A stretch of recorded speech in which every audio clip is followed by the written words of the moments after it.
Hello, I'm Heather. And I'm Ryan. Welcome to the podcast. It's game night, it's sibling rivalry, it's a walk down memory lane, but most importantly, it's politics free. Guaranteed. Welcome to round 10 and the final round of Your Worst Nightmare. I'm Heather, and I've already lost this game. We're just going to do it for fun. Here's how it works. We have a set of cards. On each one is written a nightmare. We'll pick 4 cards, and Ryan will have to place them in the correct order, according to what he thinks my worst nightmare is. Then we'll flip it around, and it'll be my turn. Whoever scores the most points wins the ever-coveted Gloating Rights Trophy. Which I've already gotten. Hell yeah! We play again. I'll just do it from now on. Again. Fantastic. Ryan, are you ready for your first set of cards? I am ready. I'm just going to have fun because there's no pressure. Yeah. Ready? Yes. Blood. Uh-huh. Disappointing others. Yep. Fingernails on a chalkboard. Chickens. That's blood, disappointing others, fingernails on a chalkboard, and chickens. Excellent. So I put number 4 as chickens. Correct. Awesome. Number 3. Fingernails on a chalkboard. Correct. Number 2. Blood. Incorrect. And number 1. Blood. Number 1, disappointing others. Incorrect. I discovered that I can't do a lot of blood when I sliced off the tip of my thumb in a vegetable mandolin. And I grasped it, like I put a rag around it. Yeah. And it was just bleeding everywhere. And I picked up the mandolin and looked at the other side, and there was a chunk of my thumb in there. And then I was started to feel a little faint, so I thought, I should look at my thumb too. And I looked at my thumb, and I was like, oh, and I had to sit down so that I didn't pass out. It was bad. I was like, oh, I should not have looked. So then the next time I sliced a finger, since I apparently love doing that to myself, I didn't look at it. I was like, you know what? I learned from last time. I'm going to not look at this disaster, and I'm just going to go straight to the emergency room and have them stitch that and not look the whole time, which is what I did. It worked out great. So I have a lot of blood stories, but one similar to yours is I was slicing watermelon, and Ooh. I don't know if I should say his full name. Larry, kitchen guy Larry. Yeah. It was summer, so it was like when I was on, quote, junior staff, unquote, and my job was to help out in the kitchen during the summer. He's sitting there slicing watermelon, just slicing so easily through this rind. And he was showing me how to do it. And so he's like, go ahead and slice up the rest of the watermelon. So I was like, sweet. So I was sitting there doing it, slicing up this watermelon. It's just like going to town on this watermelon. I got through like 3 melons, and I went to go do my first slice, and I caught the tip of my tip of my thumb, and sliced it. And it was like holding on by a flap. And it was just, I don't know if you can see the scar, but there's a C-shaped scar on the tip of my thumb from slicing watermelon.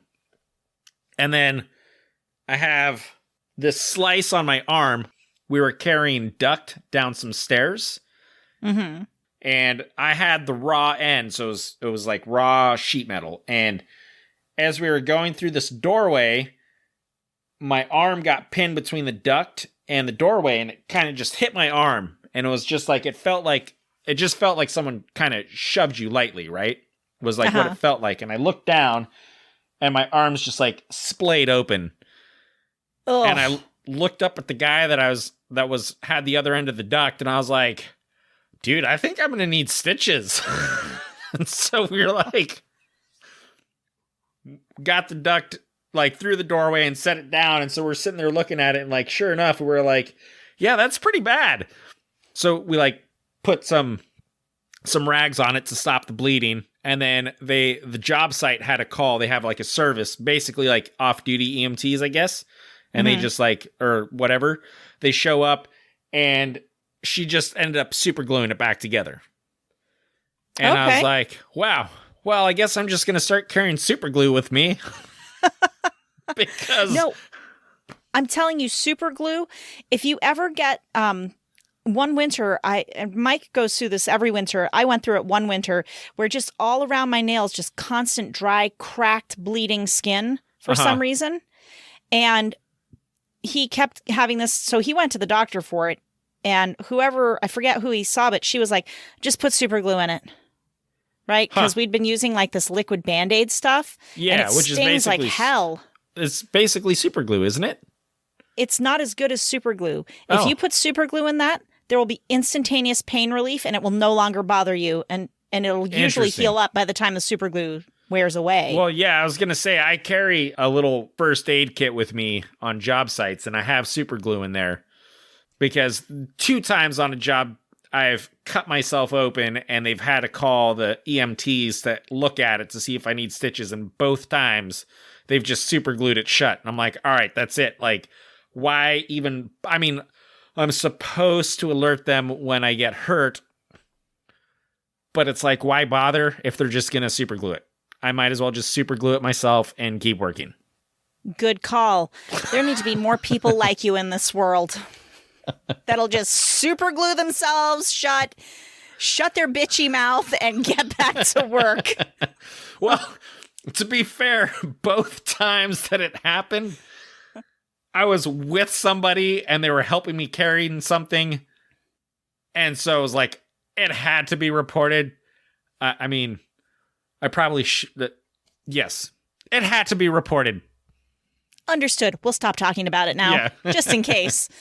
So, Ryan, you scored 2 Yes. on that.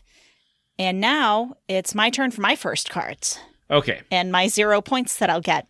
Let's continue. Here they are. Driving under height limit bar, driving your car into a lake, being late, and dark water. That's driving under a height limit bar, driving your car into a lake, being late, and dark water. All right. Number 4, driving under a height limit bar. Correct. Number 3, being late. Correct. Number 2, dark water. Very correct. Number 1, driving your car into a lake. That is correct, Heather. Well done. Oh my God.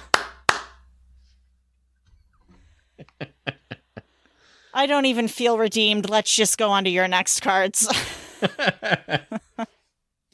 All right, we've got dark alleys, break-ins, giving blood, cleaning garbage disposal. That's dark alleys, break-ins, giving blood, cleaning garbage disposal. Okay, I got number 4 as cleaning garbage disposals. Incorrect. Okay, number 3, I've got dark alleys. Incorrect. Okay, number 2, break-ins. Incorrect. And number 1, giving blood. Incorrect. Big fat goose egg for Ryan. Where was this shit when I needed to win? Okay. Yeah, no, giving blood is high up there. So I am number 4, dark alleys. Number 3, cleaning garbage disposal. Number 2, giving blood. Number 1, break-ins. I will give blood occasionally. It's a terrifying experience for me, but I would rather do that than have someone break into my house. Right. Especially if I'm in it. Yeah. Okay. Blood was the top of my list on the last one. Mhm. So it makes sense that giving blood would be the top of my list, but I didn't have break-ins on the last list, so. Right. And that giving blood thing, I have to look away. I can't look at the bag filling. I can't do any of that. I just got to turn my head. So we're doing what? My last cards now, right? Yes. Last cards. Oh, the game. Okay. I'm ready. Here we go. Your cards are exams, dancing, crazy X's, fish. That's exams, dancing, crazy X's, and fish. All right. I put number 4, fish. Correct? Number 3, crazy X's. Incorrect? Number 2, exams. Incorrect? Number 1, dancing. Incorrect.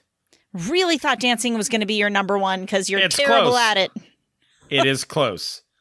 I have fish in number 4.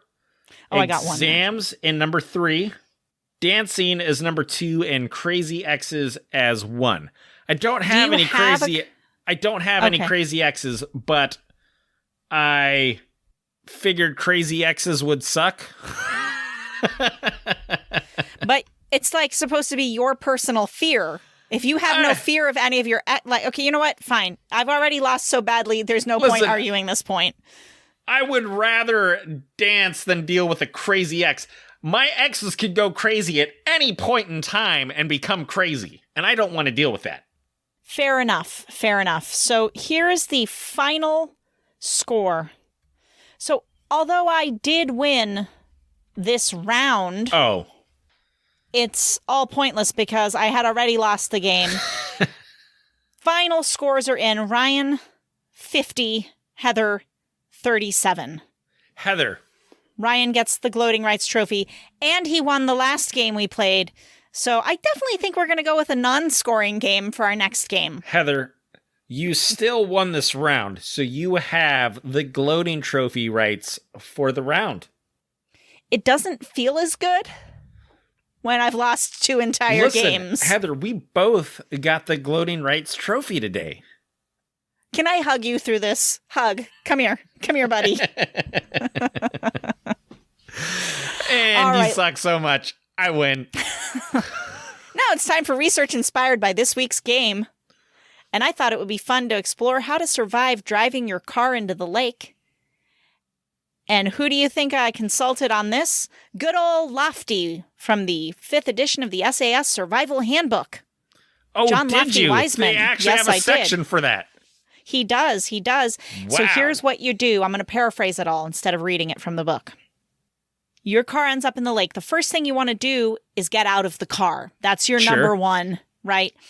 And because of the pressure from the water, you're probably not going to be able to open the door. So you don't want to roll down the window and get out of the car. If for some reason that doesn't happen or can't happen, you want to get those windows rolled up. You don't want them rolled down because your car will sink faster. And also, when you have the windows up, there'll be an air pocket for you as the car fills up with water. So you roll up the windows and you unlock all the doors. That's the first thing you do. Because if you don't unlock the doors, the water might prevent them from becoming unlocked. Sure. When you go down. And what you're going to do is you're going to stand up in the car, get as high as you can, get your head up to the top of it. You're going to wait until literally it's as high as it can get, and you're going to take a deep breath in the leftover air pocket that's up there. Take a deep breath before all the air is gone. Then you're going to open the door and swim out of the car, breathing out as you swim toward the surface.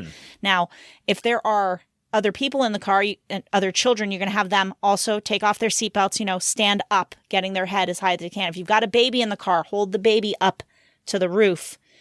And you're going to have to hold your breath if you got to wait for somebody to go through the door. Say there's 3 people in the back seat. You're going to have to wait for the other 2 people to leave first.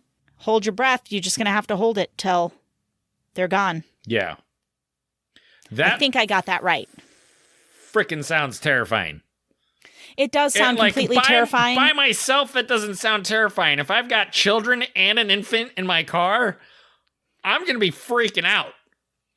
Yeah, because also, how is your infant's not going to maybe know to hold their breath? Well, that could be problematic. I don't know if this is true, but I've heard this multiple times, but apparently infants have a natural tendency to hold their breaths when they become submerged. Interesting. I mean, that explains why literally some newborns can swim. Like, people put them in the water and they just swim. Because they've been swimming pretty much their whole lives. Yeah. That's fascinating stuff. But anyways, that is how to survive. I'm just going to vote for, oh my God, roll the windows down. Everybody climb out. Get out now. Yeah. But also, the lake that I'm most likely, quote unquote, to drive into if this were to ever happen is actually quite shallow. Like, the car couldn't even sink all the way. Right. Unless we continue to drive out into the deep portion of the lake, which I think I would stop the car. I mean, I would hope that I would. I don't know. My mind went really dark there because I was like, the only possibility here is somebody cuts my brake line and I just keep on driving because I can't brake. Like, that's the only thing that's getting me in the middle of a lake I have somehow. severed a brake line before, and it is terrifying. On purpose? Because you were trying to kill someone? No, not on purpose. Okay. We were driving to Mount Hood on a snowy road, and I had put the chain on one of my tires on incorrectly, and it broke loose, and it cut the brake line. And so my foot on the brake just went flat onto the floor, not stopping the vehicle. Oh, God. And cars in front of me. And so I had to use, like, the emergency brake. So I was like, I didn't, like, just jerk up on it. You know, I was like, oh, crap. And I was, like, able to think well enough to just, like, kind of ease onto the brake. And I used that as my brake. And then I pulled into a parking lot that just happened to be right up the way.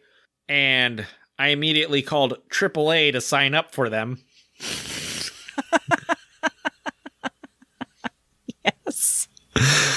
And because it happened prior to signing up for them, I was a little too honest with them. But they're like, yeah, if this happened today, we're not going to be able to help you out.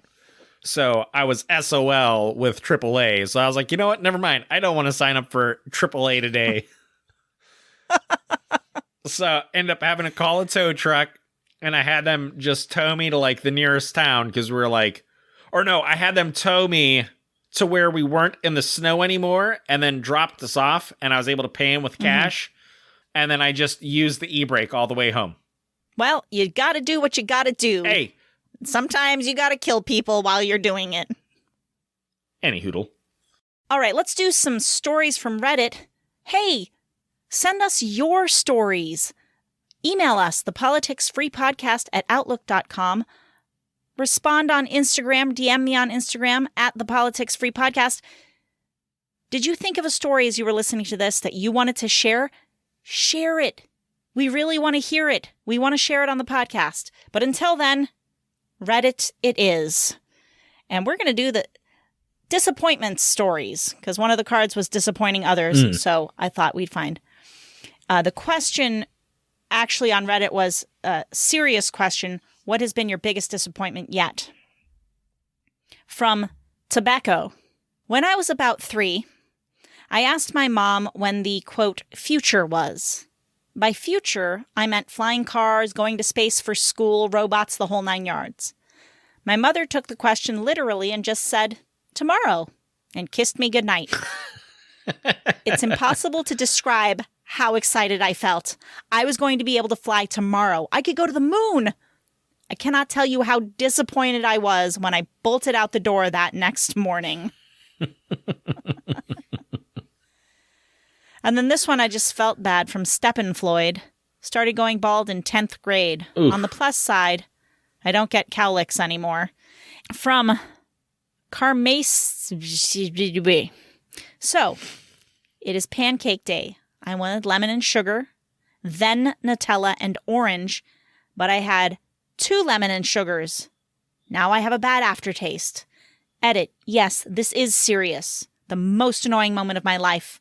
To which I say, if that is the most annoying moment of your life, maybe can I have your life? Because, like, yeah, that doesn't sound so bad.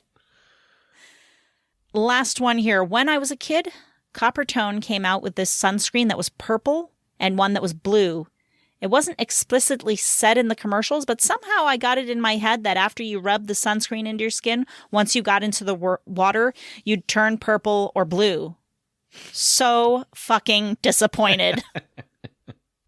Was it purple and blue so you could see where you're getting the sunscreen and then it goes away? I think so. Okay. Or either that or the bottles were purple and blue. I don't know. Yeah. But probably you put it on and it was a color. But then it goes into your skin, so, you know. Yeah. It is time for the question of the week. What is the most selfish thing you do that you're okay with? Hiding candy and treats from the children. They find every hiding place. Yes. It's absurd. My Rocky Road ice cream recently was discovered. I Oh no. put it in the freezer in the garage Rebecca gave the ice cream to Chloe. And there went my ice cream once it was discovered. Well, you know what you got to do is you got to get like a frozen vegetable bag and just put the ice cream inside of that. It would have to be a really big bag. There's got to be something you can do. I'm sure. Get a Tupperware container that is large enough to fit the ice cream inside of it and then fill up peas around it in the Tupperware container. Or I could just take the ice cream out of the Tupperware container and put it in there because then the kids will just think it's leftovers and they won't touch it. Oh, make sure it's not a see-through Tupperware container, though. Yeah. There you go. That's even easier. Write leftovers on it. Just in case. Leftover Brussels sprouts. Perfect. Something. I feel like I don't do anything selfish, which means I probably am the most selfish person in the world. So I'm just going to go with everything. Everything I do is selfish, and I'm okay with it. Because I have no cognizance of what I do that is selfish. That's all we got. We'll leave you with free advice. I forgot. Free advice last episode. How dare you? Free advice for this episode. Don't drive your lake into a car. Don't drive your car into a lake. That's what I meant. You took the words right out of my mouth, but mixed them up a bit. As always, if you have been listening to and enjoying this podcast, tell somebody about it. Text them, say, hey, I've been listening to this podcast. It's great. I really think you'd appreciate this episode. Don't make it spammy. Don't text them out of the blue if you haven't talked to them in 5 years and be like, listen to this and send them a link. Don't do that. But just be like, this made me think of you. Something, something like essentially unspammy. Yeah. Or just tell them or share it on social. We would love it if you would. Last but not least, if you like this game, you can find it at pressmantoy.com by searching Your Worst Nightmare or go to the link in the show notes. That will take you directly to this product on their website. They're not a sponsor at all. Not yet. Not yet. Until we play again.